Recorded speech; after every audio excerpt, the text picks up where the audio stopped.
Bonjour Olivier. Bonjour. Bienvenue sur Zoom Sur pour Merci. Donc moi je vais vous demander d'abord de vous présenter Hotmix en quelques phrases. Alors moi je suis Olivier Rioux, donc j'ai créé Hotmix Radio il y a 7 ans. Avant j'ai travaillé pendant une quinzaine d'années pour le groupe Lagardère Europe 2. Et donc je suis parti pour faire autre chose. Au départ un petit délire, une radio qui tournait sur un ordinateur. Et aujourd'hui c'est un programme qui salarie 4 personnes, 2 pigistes et qui diffuse un bouquet de 18 radios musicales avec des formats différents. Voilà. Et du coup, qu'est-ce qui vous a donné envie, après être passé chez Europe 2, de créer une web radio ?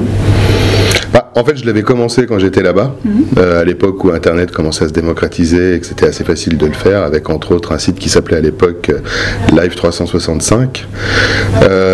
Et du coup, je suis parti là-dedans et j'ai quitté Europe 2 parce que je voulais faire autre chose, pas forcément pour faire ça en fait. C'est juste avéré que je me suis mis à le faire.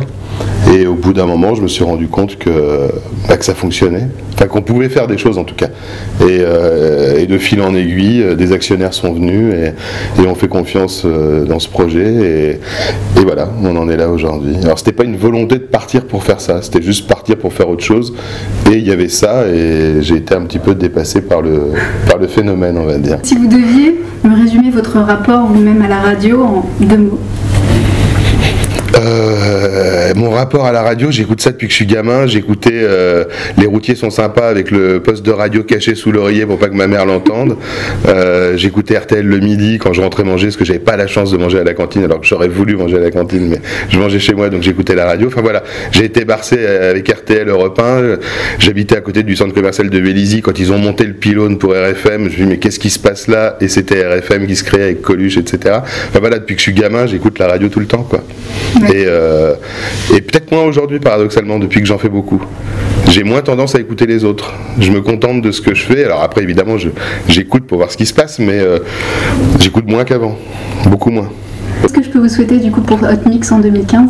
Alors je pense que le plus important serait de réussir à faire de la promo institutionnelle, de la com, de dire à l'auditrice, à l'auditeur de RTL2, de Chérie FM qu'on existe, parce qu'aujourd'hui je pense que la majorité des gens qui écoutent la radio traditionnelle sont pas forcément des vrais fans de musique et donc ils n'auront pas forcément la curiosité de se demander si on existe, si on n'existe pas, parce que ce qu'ils écoutent leur suffit, et donc à un moment de leur faire savoir que ça existe et de quitter ce milieu de gens qui sont un peu curieux, proches de l'internet et qui du coup ont fait l'effort de nous trouver, parce que nous on n'a jamais trop fait l'effort de leur dire qu'on existait, et voilà, de réussir à avoir une audience plus large et pas forcément de gens fans de musique qui ont probablement déjà un compte Spotify ou Deezer, qui sont des gens intéressants mais pas forcément les plus nombreux.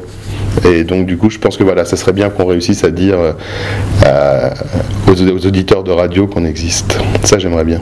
Un petit mot pour la fin ? On est bien là. Faut déjà partir. Merci pour tout Olivier, à très bientôt.